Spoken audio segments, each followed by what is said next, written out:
Right. Happy Friday, everyone. We're having some fun with our theme because you are at a ghost busting webinar, if you didn't know already. So I'm gonna kick us off. Welcome. My name is Natalie Morgan. I'm the Senior Director of People at CareerPlug, and I am hosting our webinar today. So candidate ghosting, what to do when unresponsive candidates haunt your hiring process. So obviously, we're leaning into it because of the season, but candidate ghosting, communication drop-offs, interview no-shows, right? They've been a pain for so many of us in the hiring process, especially in this last year. So I'm really excited to dig into some strategies today. So before I introduce our panelists, just a couple of housekeeping notes. So we are recording this session so we can make it available to everyone who registered later. We'll send that out to you early next week. You can also use the chat to engage with one another and use the Q&A to ask questions. Nicole from the CareerPlug team is monitoring the chat, and we're going to have some time at the end to do a live Q&A. So please store those questions up. Feel free to ask. And then just one more Halloween treat for y'all. For everyone who showed up today, we're gonna raffle two $100 Visa gift cards out. So we'll notify the winners next week. But if you are on this call, if you showed up as an attendee, you are in the hat for that. So happy Halloween. All right, so let me introduce you to our panelists. So I'm joined today by Jenna from Burke Enterprises, as well as two of my CareerPlug colleagues, Jenny and Andrew, our President and VP of Product Engineering, respectively. So I'm going to have them tell you a little bit more about themselves. Jenna, would you go ahead and go first? Hi, so I'm Jenna Ficken and I'm the Human Resources Manager for Burke Enterprises. I have been using CareerPlug for about 2 years now since I did the beta testing. There's a lot of good products with CareerPlug, a lot of good features that I think are very beneficial to the HR platform or any business of any size. I've utilized this platform and I've quadrupled the size of the business by streamlining the recruiting process. So a lot of fun tools and kind of segues a little bit into my background by using this recruiting platform. Excellent. Thanks, Jenna. Yeah, we're really excited to have you here and really have that client perspective today as we dig into this topic. Yeah, thanks for having me. Jenny, who are you? Hey folks, I'm Jenny Lehman. I am president here at CareerPlug. I've been here about 5 years. Love the company, love what we do, love the problems that we try to solve for small business owners who have to do the hard job of recruiting and hiring. And prior to this role, I actually worked for a multi-location franchise operation and did a lot of their hiring on spreadsheets and in email inboxes. And if I had only known about CareerPlug back then, so happy to be here. Thanks, Jenny. Andrew. Hello, everyone. I'm Andrew Robinson III, VP Product Engineering here at CareerPlug.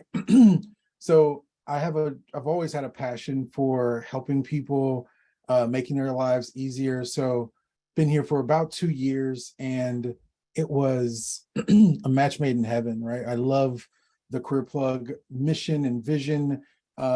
Jenny said it really well a second ago, trying to help the small business with their biggest, most important need, which is growing their team. I say I'm the Pied Piper of the geeks here at CareerPlug. So I'll talk a little bit more about product later this afternoon.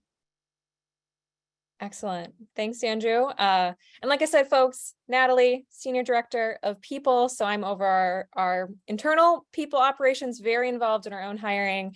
But another part of my role, which I really enjoy, is things like this, working with our clients and partners and just, contributing to the industry as a whole about hiring best practices, retention best practices, right? So I'm hoping y'all get a lot of value out of this conversation today. So here's the agenda. Here's the plan. So I'm going to set the stage with some information about the state of the labor market, right now. I'm gonna just let's know what we're going into before we talk about candidate ghosting, because I think it adds a lot of good context there. We're gonna talk about why candidates ghost, what candidates care about right now, and then obviously the meat of it, how can we combat this? How can we engage with candidates to ultimately make the right hires for our team? Like I said, we should have time for Q&A in the back half of your time together, so please use that Q&A feature to submit any questions. So checking in on the labor landscape, what's going on in the labor market right now? So I'm gonna throw a couple graphs at you and try to give you some context here. So this is taking a look at total employment. So United States added 263,000 jobs in September.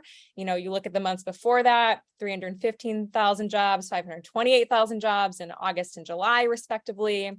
So the total number of employed people right now is higher than where it was pre-COVID by at least a few 100,000 jobs.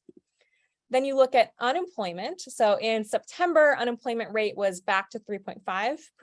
That's the exact place it was in February 2020. So right before COVID really hit. The last time it was that low prior to early 2020 was July 1969. So over 50 years ago. But as this graph really shows, unemployment rate has been steadily decreasing since the end of 2008-2009 recession until COVID arrived and pushed it to that all-time high. Less than 18 months later, back to that all-time low. So in context, that was kind of this hiring frenzy that so many of us have kind of experienced over the past year or so. It's also interesting to look at this labor force participation. So this is the percentage of working age adults in the workforce. That's what labor force participation rate is. And that's climbed back to 62.3% from its low of 60.2% in April 2020. So it's actually a significant increase, but we're still 1.1 percentage points below that pre-COVID labor force participation. So some people who've removed themselves from the workforce during COVID for various reasons, right? People stopped working because they were ill, because they were trying to prevent illness, because of childcare, because they chose to retire, right? A whole slew of reasons that people were kind of exiting the workforce in that time. Some of that group we're seeing rejoin now, right? Which means there's more potential candidates out there. But there's still about 2.9 million people not participating in the workforce versus February 2020. So it still less people overall participating than a couple of years ago. And then last chart I'll show you, this is a big one, hard to read, but I'll give you some context for it. So this is about job openings. Job openings, if you look at end of summer, August totaled about 10 million. That was a drop from 11 million in July. And this kind of comes on the heels of, additional decreases there. So September numbers, we're actually not going to get until next week, I think on November 4th, but we expect that trend to continue. The biggest takeaway from this chart is how many more openings there are right now compared to 2019, even though we are back to similar levels of employment. So we're not really in that, catching up from all the jobs we lost during COVID mode anymore. But despite that, there's roughly 33% more openings than there were in 2019. So still a lot of jobs overall. But but less people participating in the workforce overall still, even though it's increasing. So that's probably a lot of what certainly we felt at CareerPlug. I know a lot of clients and partners have felt, many of you probably felt that on the call. So I wanted to kind of give that context as we go into this discussion about candidate ghosting today. And I'd love to get some, feedback and perspective on it other than just my own and ground this a little more. So Jenna, I'm hoping I can go to you first. Could you speak on just how you felt the labor market impact you and the businesses you've worked with in the past year? So there's a lot of variables to this. So in the previous business I was at and this current business, the labor market has impacted in a few ways. One, I've been in two different industries that are expanding and growing. So therefore, I've noticed a huge need for additional positions that weren't there initially. So that's kind of a big part of it. So I think that there is a lot of positions that are still above average out there, just because I do think that Some companies were able to benefit from some of this time and they're just expanding operations. So I think that that has been a shift. I also have seen, whether it's in the, basically when it comes to like our entry level positions or anything that's labor intensive, there's been a shift where there's a huge competitive demand for labor, their wage rates. So everyone kind of has to keep up with all industries in the market, where before I think a lot of companies were competitive with the same industry. And now there's been a huge shift that has impacted where I'm like, we're not just competing with other companies of this nature, we're competing with all industries. So what's stopping an employee? Why would they specialize in one industry when they can just do the same role in a different field? So that has been a change, trying to stay competitive with the wages. As far as like even the office or more key positions, because of 2020, that definitely changed almost all industries when it comes from the work from home capacity and working remotely. So when they're working remotely, almost everybody is kind of leaning towards that. I'm still getting candidates saying, is this a phone interview or a Zoom interview? It's like, oh no, like we're back kind of in person. And so some, some candidates are kind of leaning towards if their company went remote or they could find another opportunity. So that has caused a little bit of a strain, or having to evaluate if we can do any sort of hybrid positions between working remotely and work in the office. So I think all of the above have kind of impacted the business. So with growing companies, along with being competitive, and that obviously means that any positions existing will have to be impacted by the rates in order to increase the rates for anybody new coming in. So I've experienced probably all aspects of this because of all of the above concepts that are going out in the market today. Yeah, definitely. No, that's good context, and definitely a challenge for you, and I think probably so many of us right now. Yeah. Jenny, what are you seeing when you kind of think about our partners and clients and how it's impacted businesses? The economic conditions and the labor market changes have made what's already hard, hiring and recruiting, simply tricky, if you ask me. So there's higher competition for quality talent. They have more and more choices than they've ever known before. And wild inflation rates have really impacted, I think, candidate and employee expectations. So wage expectation has hit us all extremely hard. Regardless of your industry, I think you've been impacted. But just the increased competition for talent is, it just feels like it's stacking and stacking. So I recently visited one of our partners at their conferences, and I heard our partner across all of their franchisees articulate something that was very powerful and hit me very clearly from their industry. And they said, look, this is the competition we have for our clientele. Like, we know that within our industry, we have the handful of brands that we know we compete with for actual consumers and customers.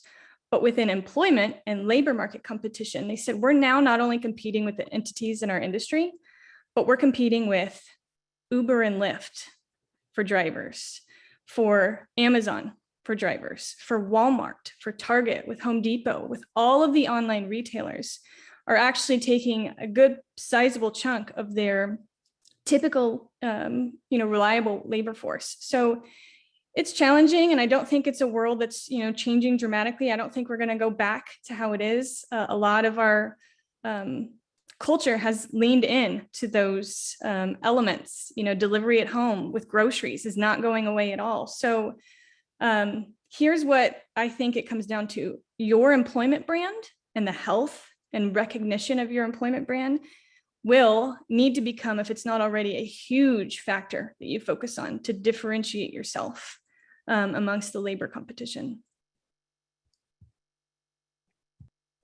Thanks for that, Jenny. Yeah, it's we have to be more like creative than ever, I feel like, as we think about these approaches, and that's why we're trying to learn from each other, right, and have these discussions. One stat we pulled is as we get into ghosting here, 76% of employers have said they've been ghosted by applicants in the past year.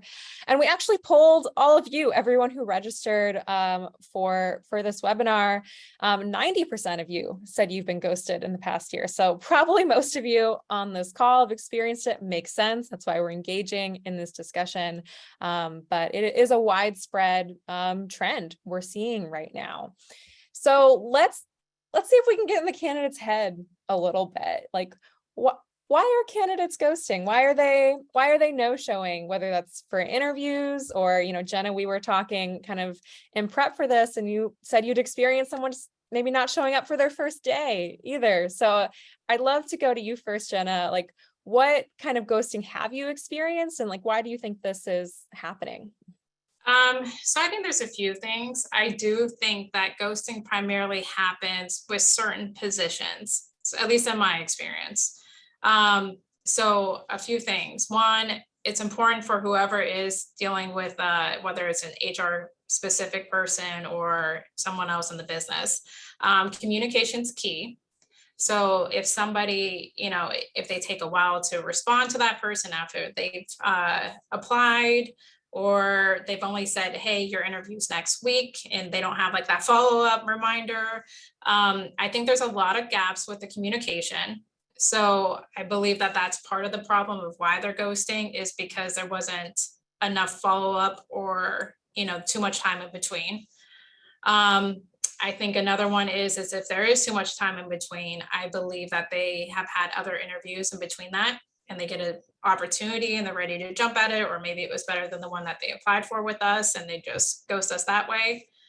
Unfortunately, I do think some of them apply, and it could be something that they're doing just because it's a requirement for unemployment and just to satisfy that.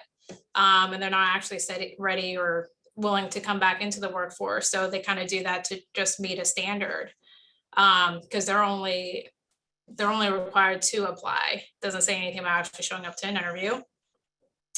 So I think that there's a lot of variables as to why the candidates ghost. And those are a few things that I've noticed, but it does primarily stem from our entry-level positions or our labor ones. I really is very far and few in between on any office position or key position that I've ever been ghosted, but it usually stems from the hourly employees I've noticed. In my experience. Yeah. Thanks, Jenna. Jenny, what have you seen? So I'm going to continue with my thought from before. The why, I think, is because candidates have higher expectations for an employer than ever before. So their bar for things like compensation, flexibility, culture, benefits, those are all higher than they ever have been, because what the labor market did is it gave them those opportunities to set that bar high and to demand those kind of elements that are important to them. And I also think they have a ton of choices. I think there are multiple choices happening at once, and they have multiple factors at play typically. And I agree, Jenna, I think it is going to be more prevalent in the hourly workforce than the salaried workforce. But I think you have to kind of enter the process with understanding, look, they're probably engaging with multiple prospective employers, several to many potentially. And if a candidate is truly seeking, to secure new employment from an unemployed position or switch employment because of dissatisfaction from another seat, I believe the concept of the early bird with the right offering gets the worm. And this is something that I keep validating through conversations. Speed matters. The other factor here is that candidates have little reason to go with the first right offering because they have so many choices, right? So the risk is actually very low for them to take the first offering and potentially ignore texts and emails and calls for other things that were on deck. Because they know that if something even better comes along, and remember, the competition is high, there's a lot that they can choose from, even through passive browsing, that they have the option to, again, switch employers if a better compensation or a better offering or more flexibility, if they didn't get it right in the first choice they made. I'm seeing that longevity is not as common of a driving factor in today's candidates' employment decisions. So we can't rely on that at all. And we have to have speed of communication and be the first early bird with the right offering. I like that, Jenny. I think that's an important qualifier, like moving fast, but having that right offering in place too.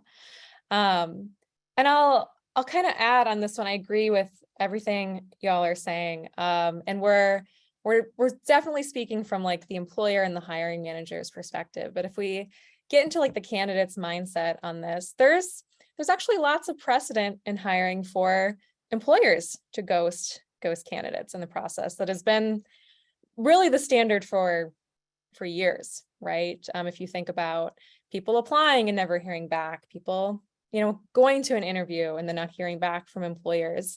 And I'm not saying that the candidates are right in retaliating against this. I 100% think you should follow up and not ghost people. But I think that's a two-way street too. And so both of you have mentioned, speed and follow up, like continuing with that, responsibility of really treating, hiring as like a mutual thing, a mutual conversation. If we're going to kind of expect that follow-up from candidates, set the right tone, right? Like be that hiring manager who does follow up with every candidate, even if it's just a rejection. That just helps your employer brand in the long run too. And you'll experience less ghosting in that way. At least that's my experience with hiring. So I want to kind of offer a couple things out because we're starting to talk about what matters to candidates right now. Jenny, you were throwing a couple things out about like comp and flexibility. Jenny, you mentioned that as well. CareerPlug's done a couple different research reports specifically on candidate experience and what matters. So I'm just going to throw a couple things at you to hopefully help you get into the candidate's mindset before we really dig into, okay, let's talk a little bit more about strategies. What are some practical things that we can do as employers?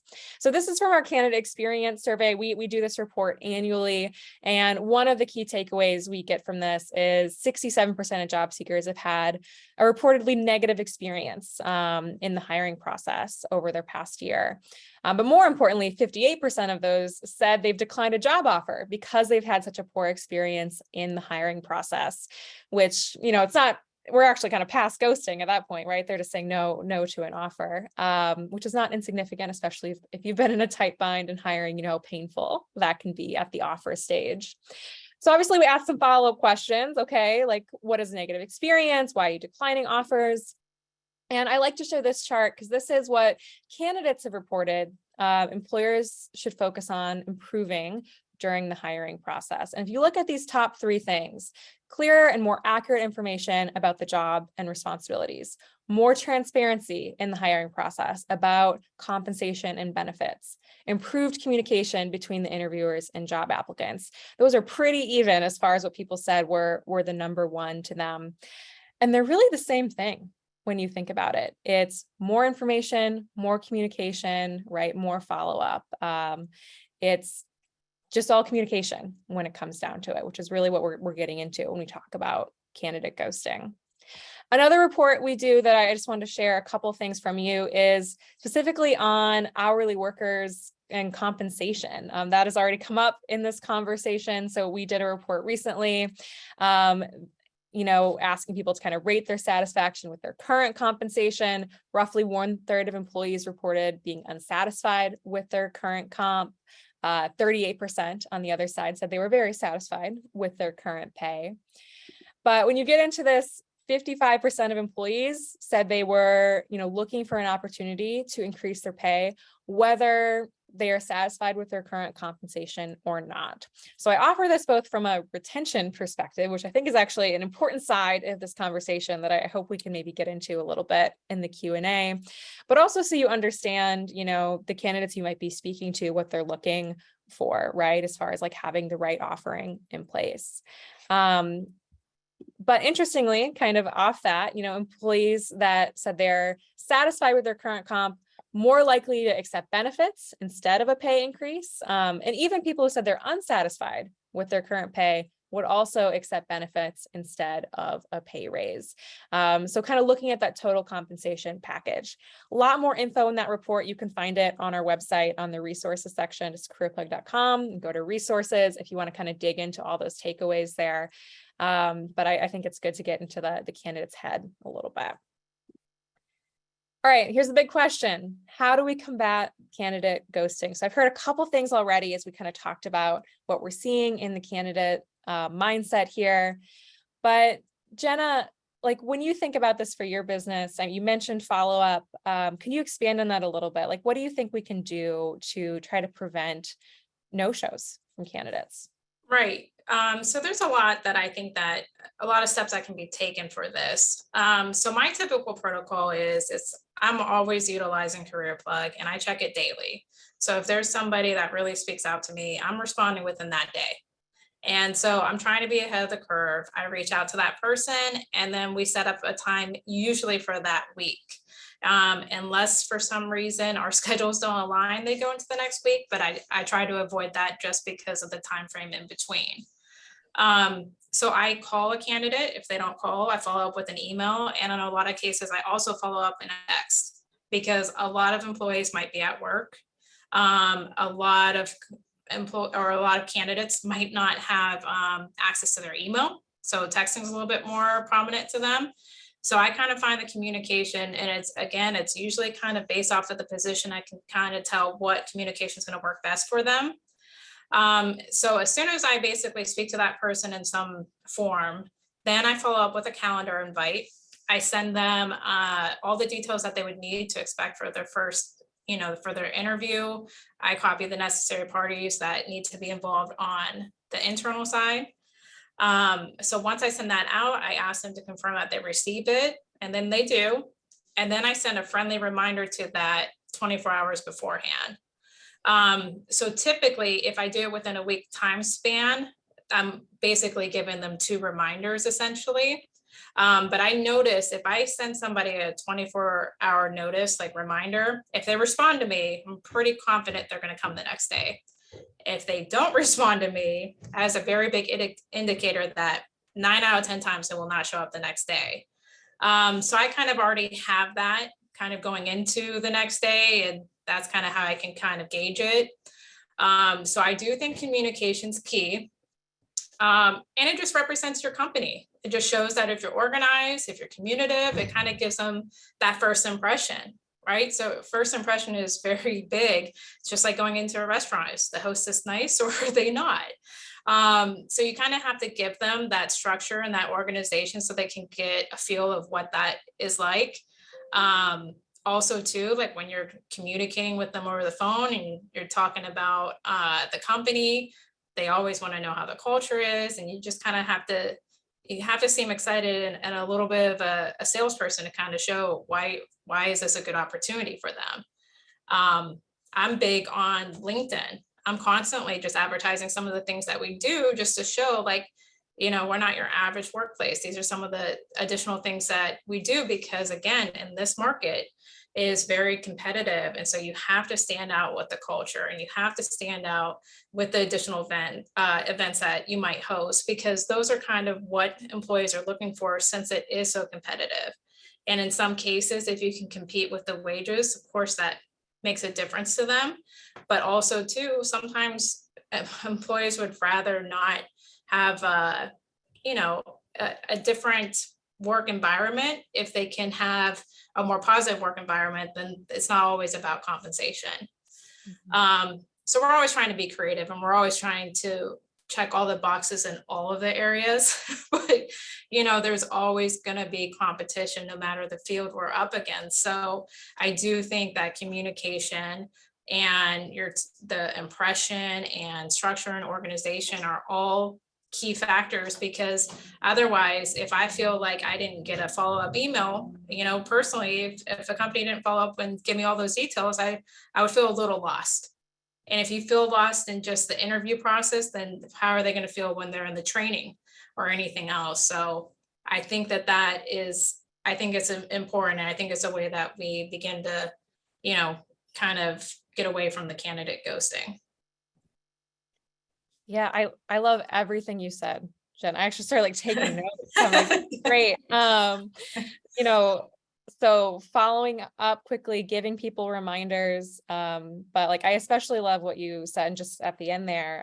Like if you feel people feel lost in the interview process, how do they think imagine they're going to feel later, right? Like of how much of really a first impression and like laying out what kind of employer you're going to be to them, the hiring process is. Yeah.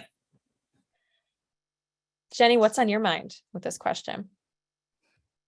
Okay, so I think there's several factors that I want to dive into that I think matters most to candidates. Number one, be clear and accurate in your job description.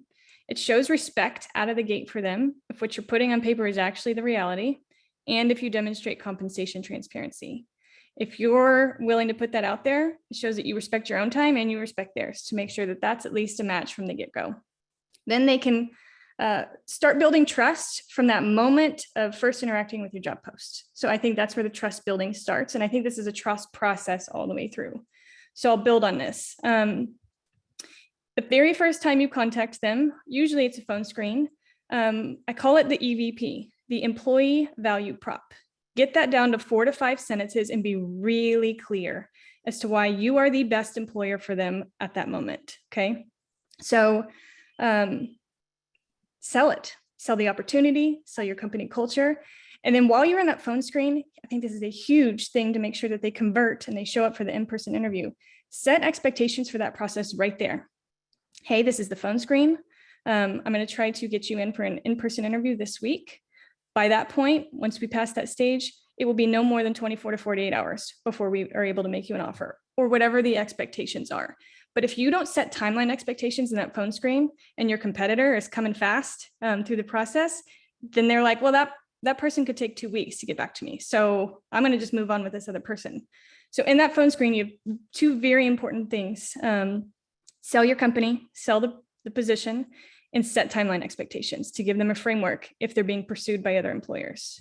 And then it's about communication speed and correct channel. So I love what you said, Jenna.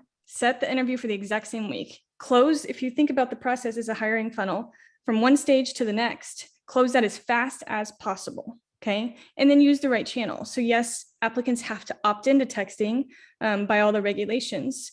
If they don't opt into texting, it could be a sign that they're actually not willing to engage very much, or they may not be that interested, right? But try. And if both are an open channel, then use both communication channels and keep your process short and concise. There is no need to drag it out. Make it as quick as possible, set those expectations, and convert that funnel as efficiently for you and them as possible. 100%. I love that, Jenny. I wrote down EVP, like employee value prop. I haven't heard it said that way before, but that's so true. And what Jenna said too, we have to be able to just talk about our company and like sell our culture in an authentic way, right? But you want to lead with that. So I had a slide here kind of like, I think that summarizes a lot of what y'all just said. This was what was on my mind, at least, for combating candidate ghosting. Following up really quickly to recap, right? So someone applies, don't wait a week to contact them. Like we've talked about, they have a lot of other choices out there. People are rarely just working one hiring process at a time or one application at a time. Make it easy for candidates. So by that, I mean, one way Jenna makes it easy is she's sending them reminders, right? She's helping them, you know, hey, this is what the interview is going to be. I think letting people know, you know, as much information about the interview as possible, I would add in too, like, what's the format? Who are they going to be meeting with, right? Like ground them a little more in what they're walking into. And then stand out. That's what we just talked about with employer brand. Make sure you're kind of leading with your best foot forward. Help people picture what it's like to really work with you. If you have a really positive work culture, like Jenna said, compensation is important, but it's not everything to all people. Like people care about where they're going to spend their time every day. So looking at how you can lead with that as early as possible in your hiring process is going to help people stay engaged with you throughout. So at this point, I want to get Andrew in the mix here a little bit. So I asked Andrew to be on today. He's our VP of Product Engineering, again, at CareerPlug, to really think about like, how do we think about this from a product perspective? Like the question is, how can you use your features in an ATS to prevent interview no-shows, to help with candidate ghosting? So Andrew, I'd love your perspective on this. Absolutely. So our founder has been in the business of making it easier to hire for 15 years. And one of the first things that he taught me when I got here was this thing called the applicant to interview model. And the reason I want to introduce that to you all for a second is that ghosting prevention is a good hiring process. And this applicant to interview model, in my opinion, is a phenomenal hiring process that you can follow. So there's 5 aspects to it. The first is speed. As you've heard multiple times today, that this is a conversation and a race. They are definitely going to have multiple jobs that they are applying to. So you want to be first. The next is message. A messy message, a long message, that's just not going to get the job done. The third is the medium. So I look at email as like that SUV. It's reliable, it gets there, but SMS texting is that sports car. So you've heard this earlier today as well. We want to be able to do both, right? Because if you just do one exclusively, you're going to miss out on some great applicants. Fourth, have you had the situation where you say, you send an email or a text, and you say, is this date good? And they send something back saying, yeah, these 3 dates will work for me. And then the hiring manager says, no, that won't work for me. That's cumbersome. You want to make it convenient for everyone. And last but certainly not least, it's about that follow-up. It's about frequency. How often do I send a follow-up to an applicant? They are in multiple hiring processes. So sometimes it's about timing. Sometimes they missed a notification. It's incumbent upon us to figure out a way to send them notifications without being overbearing about it, right? So if we can click 5 more times. With speed, you want to respond in minutes and not days. For message, you want it clear, simple, and concise. For the medium, email is okay. You want to do both, though. You want to do texting and email. Convenience, self-scheduling is where it's at. And for frequency, we talked about that follow-up. So what I have on the screen here is very simple, right? There's nothing mind-boggling here. It's very simple, but it's also hard to do. You all are in your business, working in your business every day. So doing these things and doing them well is a very, very hard thing to do. So what we asked ourselves, like I said, we've been doing it for 15 years, and we have hiring experts, right? We have folks who are doing the hiring constantly, working with other companies to figure out how to make their hiring easier. And we want to be partners with those folks, right? So what do we do? We asked ourselves, how can we make these things easier? Or make this simple process that we have here that is hard to do, how can we make that easier? And that's how we came up with the idea of Autopilot. So if we go to the next screen, Autopilot is about taking those 5 concepts and making them so much smoother, automating them, right? So that you can get time back in your day. If we go to the next screen, when we think about texting, again, it doesn't seem like you need to hear the value of texting, but I'm going to try to put this one to bed, right? If we look at that third measure, texts are 60 times faster on average to be responded to than emails. So we absolutely have to have that as a part of our hiring process. If we go to the next screen, the way that Autopilot works is drop dead simple, and it just automates that whole process for you, right?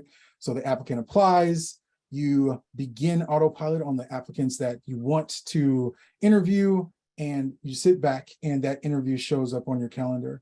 How does it do that? It does it because the messages that we send are proven to work. The medium, we're doing both email and text. We have self-scheduling, so they get a link where they can go and find a spot that fits on your calendar without all the back and forth. And we do follow-ups, not just the follow-ups if they don't respond after a day or so, but also that those follow-ups before the interview that Jenna was talking about, like, hey, if you get a reply to that, they're going to show up, but you have to ask, you have to remind them they have a lot going on. You want to make sure that you're communicating constantly with every applicant so that you don't get ghosted. So the thing that we've seen with Autopilot in its early days is that, if we go to the next one, is that it improves time to interview by 47%. And like I said, interviewing is both a conversation and a race.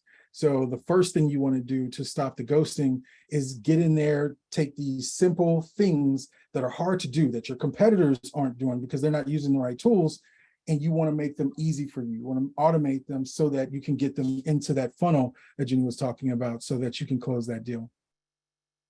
Last but not least, just a summary, automated interview scheduling is imperative to your ghost busting superpowers.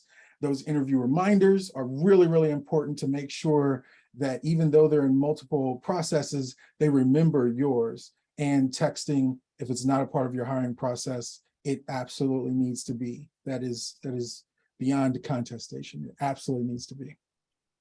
And so that's how we are trying to help with, give you anti-ghosting superpowers, to make sure your ATS is powerful enough to give you those superpowers.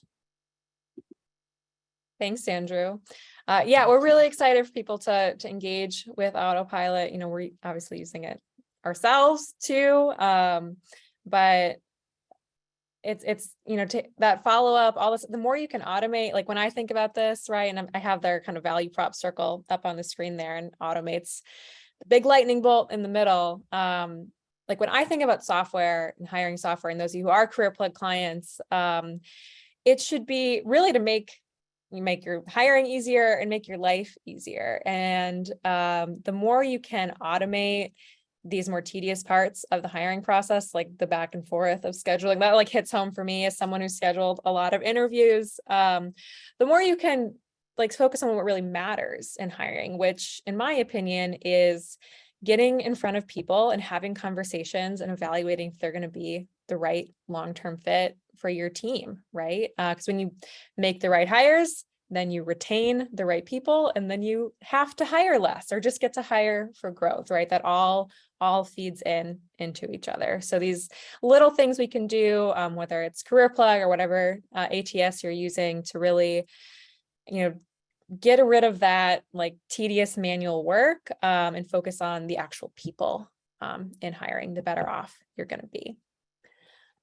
All right, so we have about 15 minutes left here, and I'd love to just get into some Q&A. I'm like, you know, side-eyeing. I see there's been a lot of questions coming in.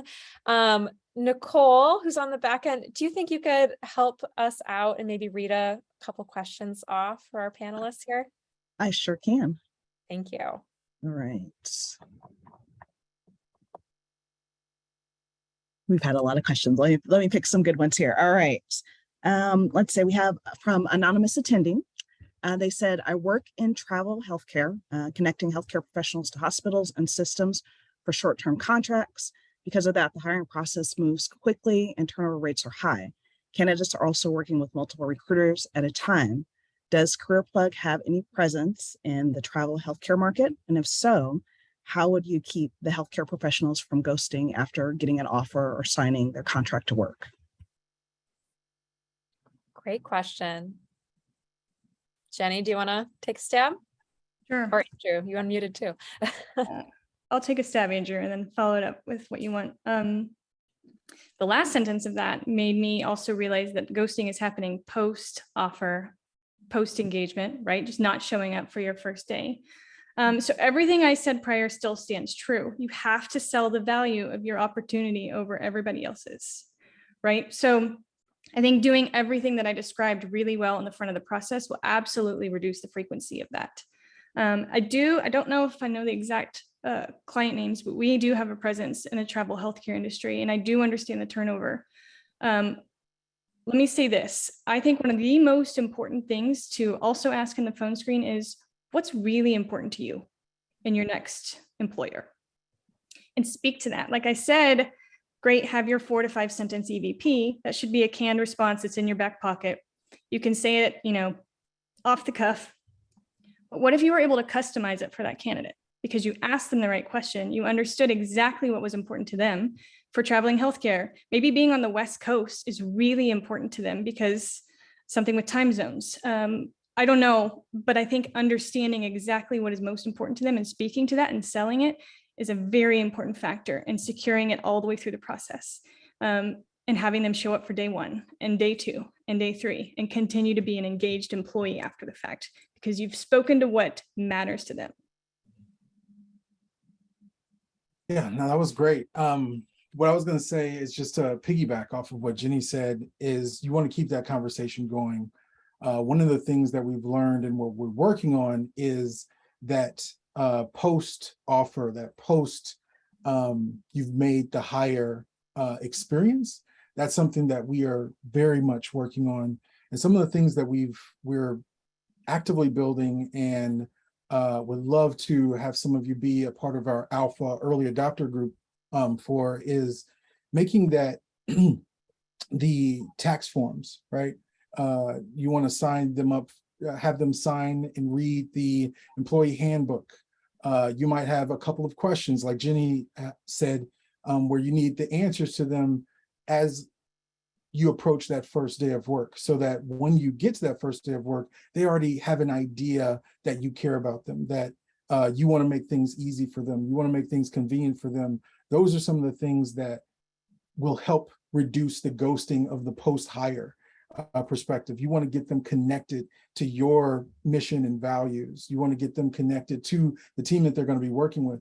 If you start to establish those connections really early, even before the first day, the likelihood of ghosting on the first day or just not showing up for work within that first 90 days drops dramatically. So those are some things that we're looking at as Career Plug from a product perspective, but also we are seeing a lot of success in clients and customers who are taking those tactics to heart. Yeah.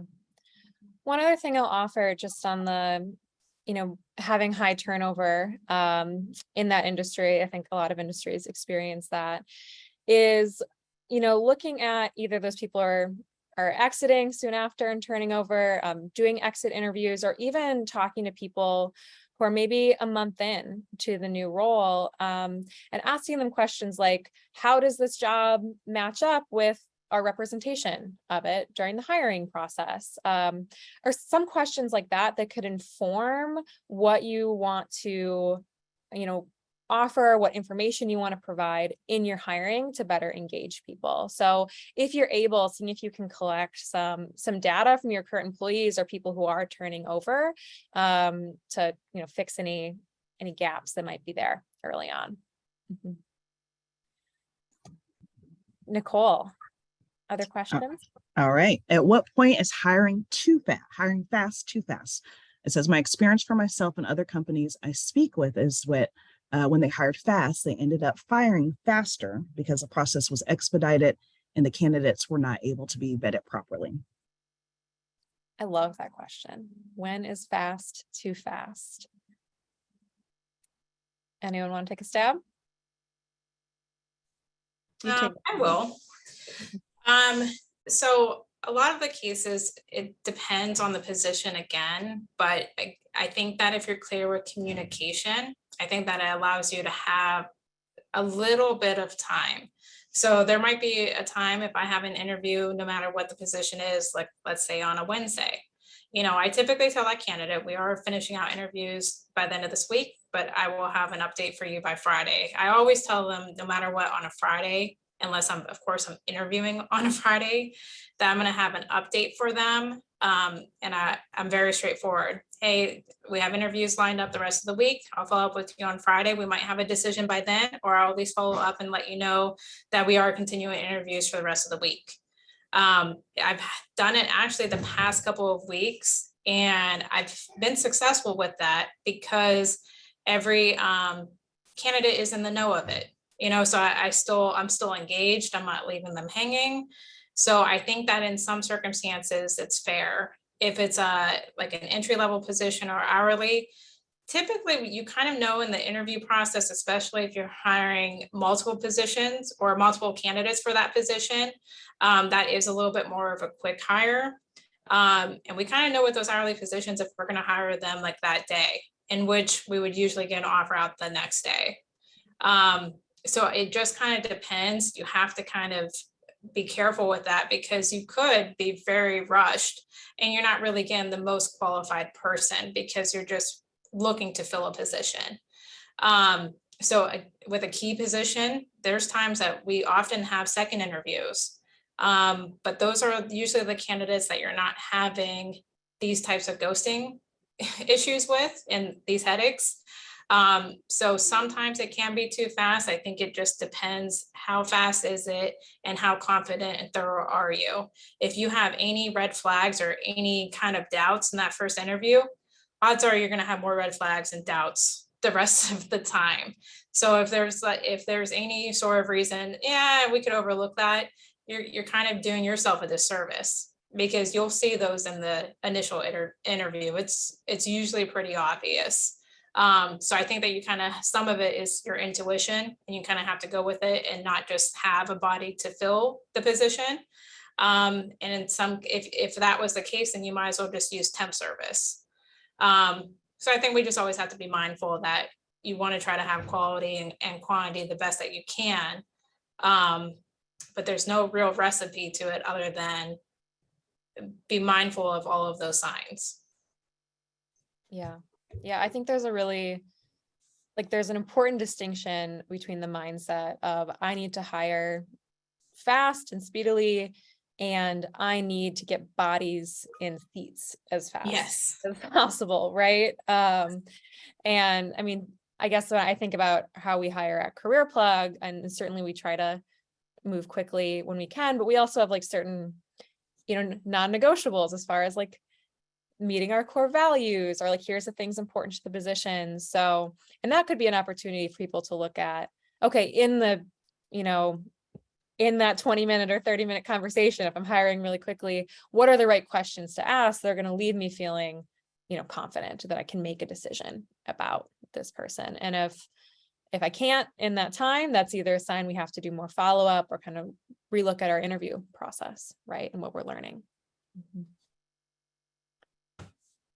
Nicole, other questions?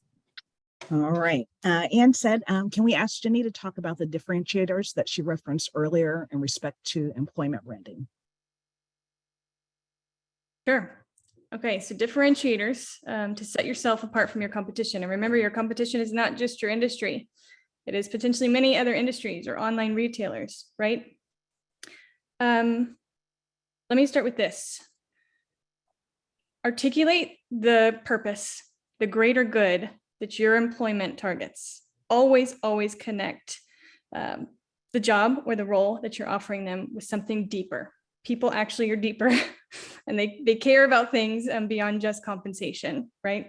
So try to sell the opportunity. If you're in home healthcare, but they also are potentially willing to go work for Amazon as a driver, help them understand that they're going to get potentially more meaningful life experiences in home healthcare than driving an Amazon truck.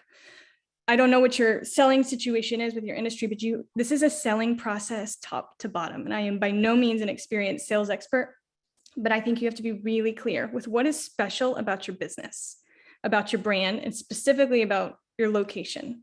So why you? What is it about the culture? See if you can grab a few quotes from your tenured employees that say, I've been here for 7 years, for 10 years, and here's why I stay. Articulate that in the process. humanize it more, humanize yourself as the employer more. They're being treated like a number across the board. So if they feel more seen and more humanized by you, it's going to feel different for them. And they're going to translate that possibly into, how is this going to feel once I'm an employee? Will I feel like a number, or will I feel like I have an identity and I'm seen more? Anything you can talk to with regard to, you know, your culture, what it feels like to work there, the benefits. And again, I'm going to go back to that first question. Ask them what matters. What matters to them is going to be different to every single person. And that's when you speak to it.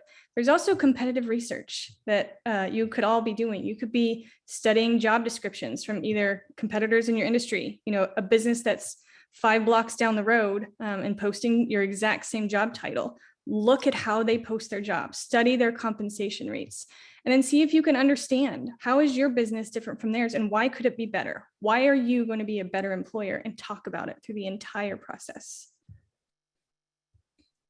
And did I hit most of what you needed with that?